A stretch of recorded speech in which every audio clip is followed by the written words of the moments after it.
So I wrote a little history of dead cat bounces because last week, I think you shared the stat that we had the largest 3-day bounce since 1931. Wild. And people were saying this is a bad sign. And I got a lot of feedback on the dead cat bounce piece. And it's never right to try to judge sentiment from social media and email replies to a blog, because that's just all that shows is people who like to give feedback on this stuff. It's like people who leave Yelp reviews. You never can tell the quality of a restaurant by Yelp reviews, I don't think. Anyway, a lot of everything I heard, 95% of it was, yes, this is a dead cat bounce. We are going into a Great Depression. This is going to get worse. Stocks are going to fall 50 or 60%, and this is going to be horrible. Now, I think there's a good chance that's right. I said in my gut, I don't think we've seen the bottom yet, and things could potentially get worse as this thing continues to get worse on its own. I don't know that, though. Just because I feel like, well, maybe stocks could fall further, I would never say with a 100% certainty that I'm there. I'm maybe 51% there, but I have no clue. I'm just shocked at how certain so many people are that this is a Great Depression. This is going to change things forever, and the markets are going to get killed, and start stocking up on guns and ammo and canned food. I think a lot of people are going to be just really angry if stocks only go down to 35 or 40% and don't get that really nasty Great Depression-esque fall. And then what do you do if that doesn't happen? You know what I've noticed? Even if stocks just stay here for a while and just don't go down, but they don't shoot back to all-time highs, I don't know what that crowd does at that point. I think you going to hold out forever? I think you made a good point in your post that either a dead cat bounce or the actual lows can have an explosive move higher, and it's hard to know which is which, like stating the obvious. And I've noticed this. I think that like trying to gauge sentiment on Twitter is just such a joke. Like people that say that they're reading the tea leaves, give me a break. You're seeing what you want to see. So reading the tea leaves. Have you noticed that bulls and bears, it seems, are using this like weird sentiment reverse psychology where you have bulls, or I don't really know that there are like rampant bulls, but you have some people who are saying everyone thinks we retest the lows. And then you have bears saying everyone thinks the lows are in. Obviously, both things can't be true. It's just you're just seeing what you want to see and taking the other side to, I don't know, confirm your views or whatever.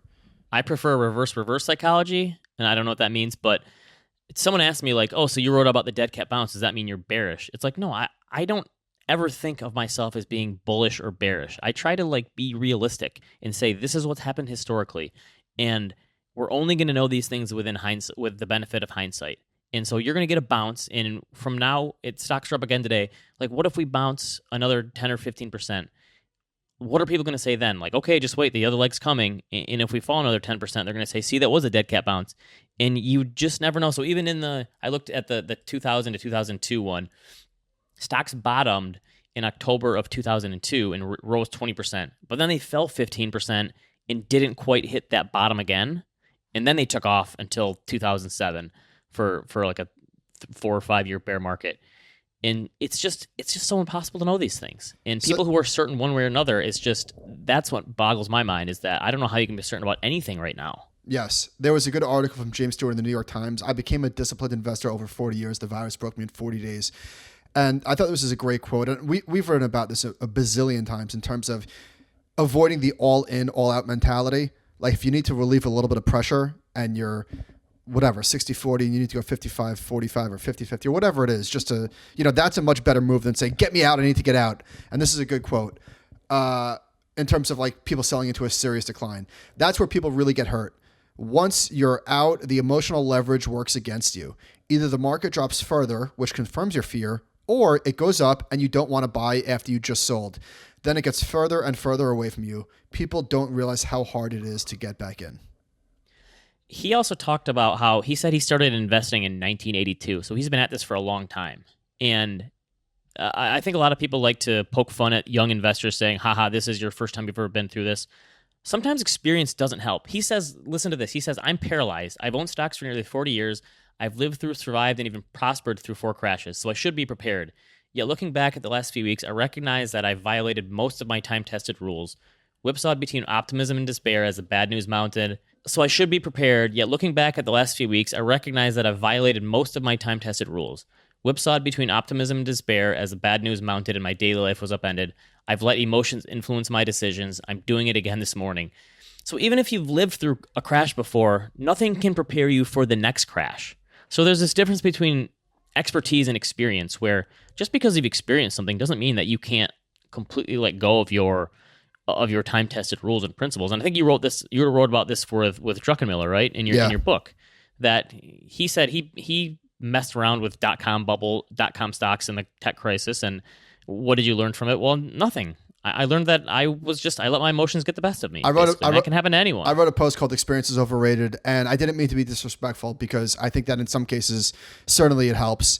But I just meant that, like, in the case of certain market conditions, your experience doesn't matter because not every crisis or frenzy is the same. And it's different every time, right? Every single crisis is completely different.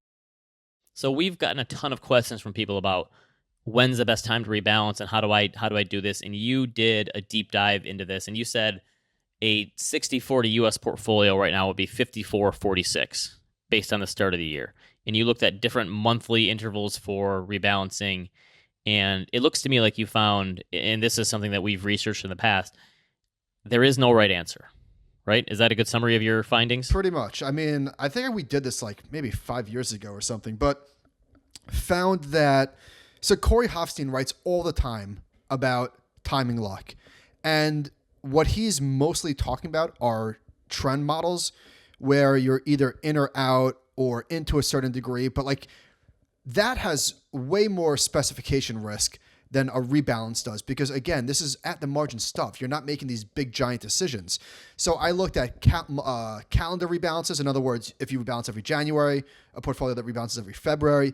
And then I did, what if you rebalance using tolerance bands, whether it's plus 2% or plus 5% away from your initial target? Or what if you were more opportunistic, where every time stocks fell 10%, you bought more, and then 20%?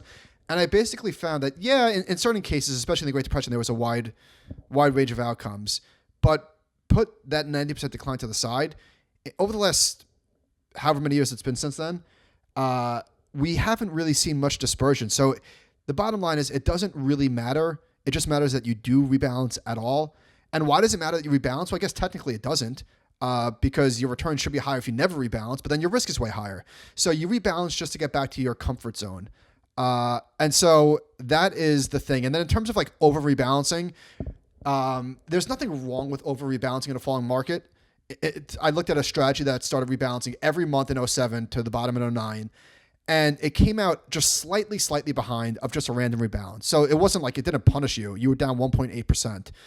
But the real best strategy for when to rebalance in this market environment is near the bottom.